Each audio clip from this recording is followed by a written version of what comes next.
सोलापुरात महिला आरक्षणावर वास्तवाकडे दुर्लक्ष आंदोलन केलं असा पलटवार काँग्रेसनं भाजयुमोवर केला। महिला आरक्षण विधेयक 2023 सालीच मंजूर झाल्याचं नमूद करण्यात आलं।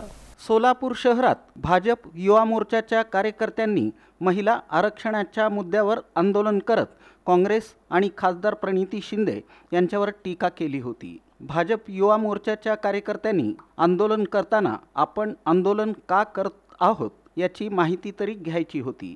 वास्तव असं आहे की महिला आरक्षण विधेयक 2023 सालीच लोकसभेत आणि राज्यसभेत मंजूर झालं होतं। या विधेयकाला सोलापूर लोकसभा मतदारसंघाच्या खासदार प्रणिती शिंदे यांच्यासह काँग्रेस आणि सर्व विरोधी पक्षांच्या खासदारांचा ठाम पाठिंबा होता।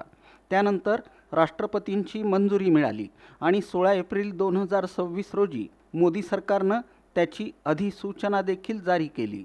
त्यामुळे महिला आरक्षणाचा कायदा अस्तित्वात असून तो केवळ अंमलबजावणीच्या प्रतीक्षेत आहे। ही बाब भाजयुमो कार्यकर्त्यांनी लक्षात घेणं आवश्यक आहे। या उलट अलीकडेच केंद्र सरकारनं संसदेत मांडलेलं विधेयक हे महिला आरक्षणाशी संबंधित नसून 131वी घटना दुरुस्ती अर्थात परिसीमन म्हणजेच मतदारसंघ पुनर्रचना विधेयक होतं। या विधेयकाच्या माध्यमातून उत्तरेकडील राज्यांमधील खासदारांची संख्या वाढवून देशावर कायम सत्ता गाजवण्याचं मोदी सरकारचं षडयंत्र होतं। या पार्श्वभूमीवर काँग्रेससह सर्व विरोधी पक्षांनी एकत्रित येत हे विधेयक फेटाळून लावलं। भाजपला महिला आरक्षणाची एवढीच काळजी असेल तर 16, 17 आणि 18 एप्रिल 2026 रोजी झालेल्या विशेष अधिवेशनात खासदार प्रणिती शिंदे यांच्यासह काँग्रेस आणि इतर विरोधी पक्षांनी स्पष्टपणे मागणी केली की 2023 मध्ये मंजूर झालेला महिला आरक्षण कायदा तात्काळ लागू करावा। मात्र सरकारकडून अद्याप त्याबाबत ठोस अंमलबजावणी झालेली नाही। या पार्श्वभूमीवर भाजप कार्यकर्त्यांनी आंदोलन करताना वस्तुस्थिती समजून घेणं गरजेचं आहे।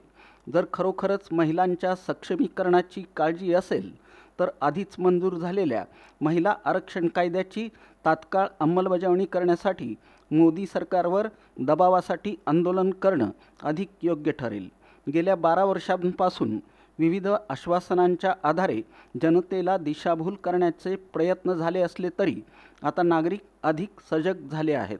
त्यामुळं आता भाजपच्या भूलथापांना जनता बळी पडणार नाही। लवकरच महिला आणि जनता तुम्हाला तुमची जागा दाखवून देतील असं काँग्रेसचे सोशल मीडिया प्रमुख तिरुपती परकीपंडला म्हणाले। भाजप युवा मोर्चा कार्यकर्त्यांनी सोलापूर शहरामध्ये महिला आरक्षण विधेयक संदर्भात आंदोलन केला। त्यामध्ये त्यांनी काँग्रेस पक्षावर आणि खासदार प्रणिती शिंदे यांच्यावर टीका केली। अरे बाबांनो, आंदोलन करताना आपण आंदोलन कोणत्या विषयासंदर्भात करतो याची अगोदर आपण माहिती घ्या। काँग्रेस पक्षाने पाठिंबा देऊन 2023 सालीच महिला आरक्षण विधेयक या ठिकाणी मंजूर केला। खासदार प्रणिती शिंदे आणि सर्व विरोधी पक्षाचे खासदारांनी यासाठी पाठिंबा दिला होता। लोकसभेत आणि राज्यसभेत मंजूर झाला आणि राष्ट्रपती यांनी सुद्धा त्यासाठी मंजुरी दिली होती आणि 16 एप्रिल 2026 रोजी याची अधिसूचना मोदी सरकारने काढली होती। परवा जो विधेयक या ठिकाणी मांडला गेला होता तो 131वी घटना दुरुस्ती आणि परिसीमन म्हणजे मतदारसंघ पुनर्रचना विधेयक होता। त्यासाठी काँग्रेस पक्षासहित सर्व विरोधी पक्षांनी त्याला विरोध केला आणि तो विधेयक नामंजूर झाला।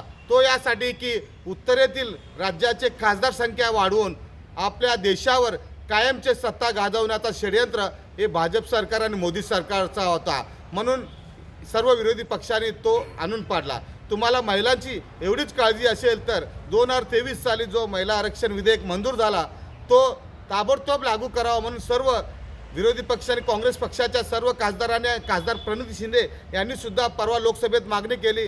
तो ताबडतोब लागू करून महिलांना तुम्ही न्याय द्या आणि आता असे खोटे आंदोलन आता करू नका। आतापर्यंत 12 वर्ष लोक फसले, आता फसणार नाहीत। लवकरच लोक तुमची जागा दाखवून घेतील